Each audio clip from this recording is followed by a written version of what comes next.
안녕하세요. 뉴스반장입니다. 어떻게 이런 자가 대한민국 군서열 1위 합참의장 후보자가 될 수 있었던 걸까요?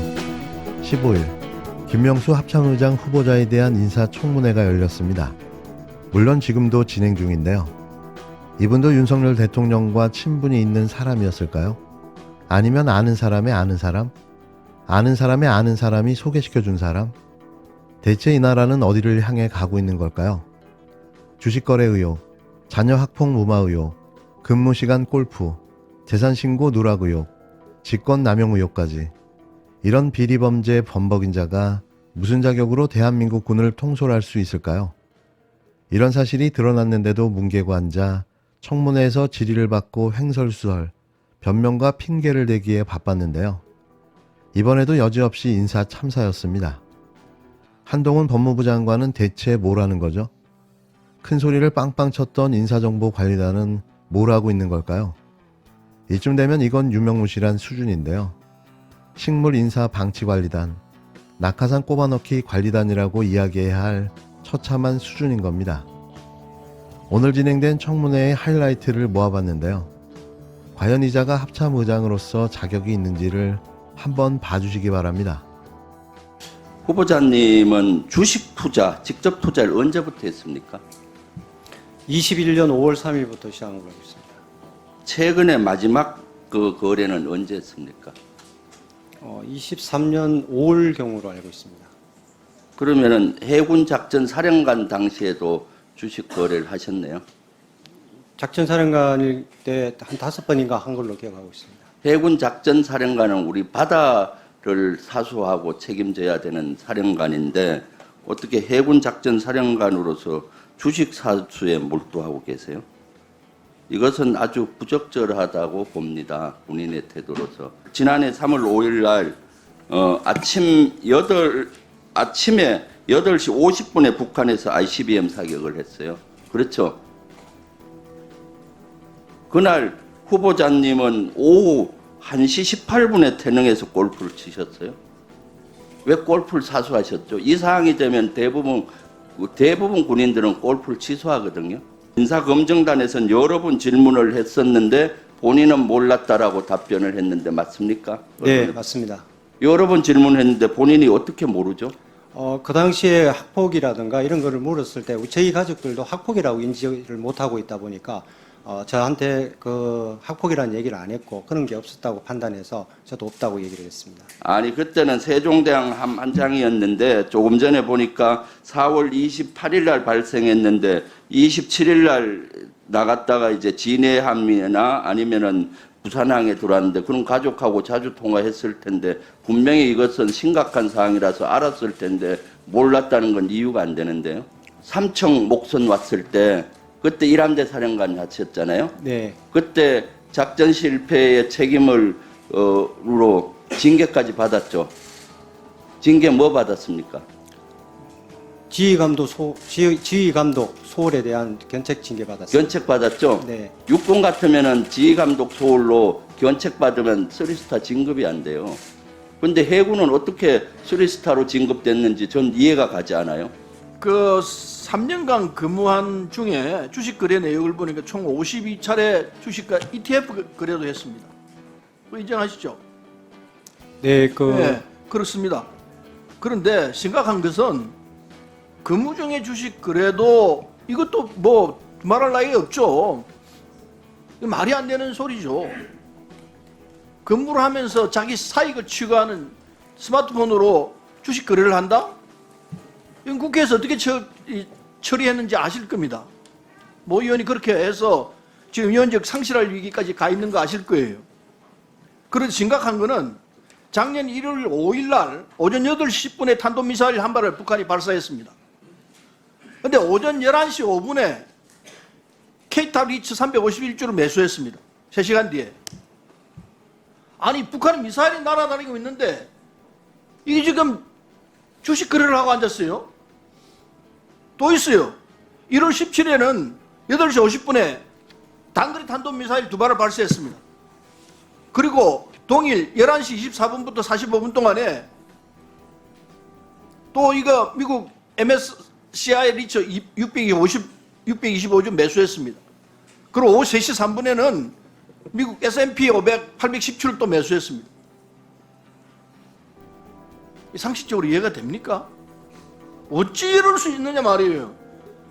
북한의 미사일이 날아다니는데 아무 관심 없이 주식 투자하고 있었어요. 상식적으로 이해가 됩니까?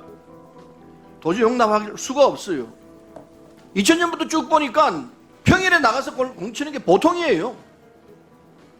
여러 번 있습니다. 지금 조사한 거로 보면 한 10번 있어요. 이게 이해가 돼요? 미사일은 날아다니는데 평일에 근무도 않고 나가서 공치고 앉았고 평일에 주식 거래하고 있고 잘못했습니다라고 사과하는 정도로 끝날 사안은 절대 아니라고 생각합니다. 그 공직자의 의무사항이 재산 신고고요. 또 이게 보니까 상습적으로 누락을 하는 부분들을 저희가 발견을 했습니다. 이것 또한 자질과 도덕성에 문제가 크다라고 생각을 하는데요. 현행법상 대령급 이상의 군인들은 재산 신고를 의무적으로 해야 되죠. 예, 그렇습니다. 예, 그럼 후보자께서는 대령이 언제 되셨어요? 대령이 11년도에 됐습니다. 11년도. 그러면 한 12~13년도 정도는 재산 신고를 한 거로 알고 있는데 맞습니까? 예, 그 예. 규정에 따라서 실시했습니다. 네네. 제가 보니까 이제 장녀에 대한 그 재산 신고 관련된 부분도 문제가 있고요. 또 부인과 관련된 재산 신고도 좀 문제가 있는 것 같습니다. 올해 초에 재산 신고를 할 때 후보자께서 지난해 장녀에게 대여해 줬다고 말씀하신 보증금 4,500만 원을 채권재무 신고를 하지 않고 누락을 시켰습니다. 후보자 배우자에 대한 부분인데요. 아까 대전에 아파트가 한 채 있다 그러는데 아마 배우자 명의로 돼 있으신 것 같아요. 이거를 임대를 하신 것 같은데 4억 원의 보증금 채무가 있고요. 이 채무 받은 돈을 가족에게 빌려주셔서 다른 데 투자를 한 것 같습니다. 그래서 사업과 관련된 부분들은 또 채권이 발생한 부분들이 있어서 총 8억 원의 채권 채무를 신고해야 되는데 이것도 누락을 하셨어요. 그래서 이 부분들이 보도가 됐더니 단순 행정착오나 실수다라고 그렇게 답변을 하셨습니다. 지금도 그냥 행정착오나 실수세요? 국방위 청문회를 뭘로 보시고 그렇게 말을 함부로 하시는 거죠? 저는 이 증권을 안 씁니다만 증권 사람 얘기 들어보면은 아프리카에서 차가 뻥크 나도 고민한다는 얘기를 해요. 그런데 군 장성 중에 최고위급 장성이 아주 엄중하고 이중한 시간에 주식을 했다? 그게 우리 군의 정상적인 장군의 자세라고 생각하십니까? 찰나의 시간이라도 우리 군의 요직자가 이 주식창을 보는 순간 그 자체가 저는 안보의 공백이고 사각지대 생각합니다. 주식이 오늘 핫 이슈로 나올 것을 알고 계시면서도 불구하고 존경하는 김병주 의원이 언제까지 주식을 거래했냐라고 하니까 2023년 5월 13일까지 했다 5월 3일까지 마지막이라고 했지 않습니까? 그렇게 답변했지 5월 3일이라고. 네, 그렇게 기억하고 있습니다. 그런데 여기를 보면은 김병주 의원이 공부를 안 고셨나는 모르겠는데 9월 8일로 나와 있어요. 9월 8일로. 9월 8일 10시 36분. 어떻게 나오시면서 이 부분에 대해서 상당히 한 이슈가 나올 것 같은 것을 감지했으면은 이런저런 상황에 대해서 정확히 판단하고 나오셔야지. 우리 김명수 후보자가 해작사령관, 일함대 사령관을 근무원 재직 때 2018년 12월부터 2019년 11월 사이에 군무원과 병사들을 동원해서 관사의 개인 골프 연습장을 설치했고 또 부대 비품을 사용해서 마당 앞에 정자를 설치한 사실이 있습니까? 네, 이 부분은 설치를 했고 설치를 수리한 걸로 알고 있습니다. 이와 관련해서 상부의 감찰을 받은 적이 있습니까? 감찰받은 적 없습니다.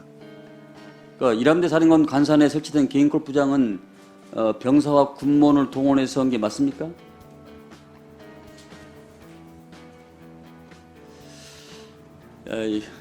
말씀을 나누시는데 저는 이 사안을 가볍게 볼 일이 아니라고 생각합니다. 후보자가 자신의 지위를 이용해서 군무원과 병사들에게 개인적인 일을 지시한 것은 지휘관으로서의 권한을 남용한 것이고 공사를 구분을 못한 것입니다. 이건 엄중한 조치가 필요합니다. 이 관사에 개인 골프 연습장을 설치를 한 것이 김명수 일함대 사령관이 재직 시 본연이 국방위원장실 같아 보니까 그때 내가 그 제보를 받고 아이 뭐 그게 사실이겠냐. 지금 시대가 어느 시대인데 지금 얼마 전에 정승균이라는 그 제독이 기한이 지나지 않는 비품을 교체했다 해가지고 그것으로 문책당하고 옷을 벗은 거 아닙니까? 어? 그런데 사령관이 한가롭게 관사 옆에다가 개인 골프장을 지어요? 이 법무부 인사정보관리단으로부터 유선 전화를 받았습니까? 제가 알기로는 스마트폰 전화를 받은 걸로 기억합니다. 몇 차례 받으셨습니까?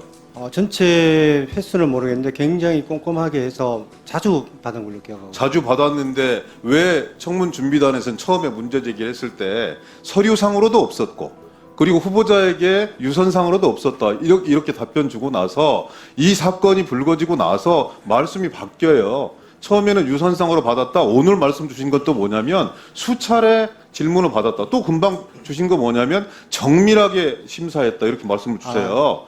이렇게 변해나가는 과정들에 대해서 어떤 국민이 납득할 수 있겠습니까? 국방부 혹은 합참본부장 후보자 역시 법무부로부터 어떤 소청 과정이 있었는지 명쾌하게 지금 답변하지 있지 못한 거고요. 이거는 왜 사람들이 인사참사라고 얘기하냐면 학폭 문제가 대단히 중요한 국정 현안으로 떠올라고 있습니다. 고위공직자 임명 과정 속에서. 정순신 씨가 그랬고요. 방통위원장이 그랬고요. 그리고 얼마 전에 있었던 김승희 청와대 의전비서관이 그랬습니다. 그리고 지금 합참부장 후보자 4번째입니다. 그런데 설사 유선상으로 검증을 했다 하더라도 본인이 아니라고 얘기해버리면 그걸 검증할 방법이 없습니다. 아니 서류상으로 만약에 초등학교, 중학교, 고등학교에 이 자제분들의 학폭 기록이 있느냐 없느냐만 확인하면 되는데 그것조차 확인하지 않은 거예요. 그러니까 인사참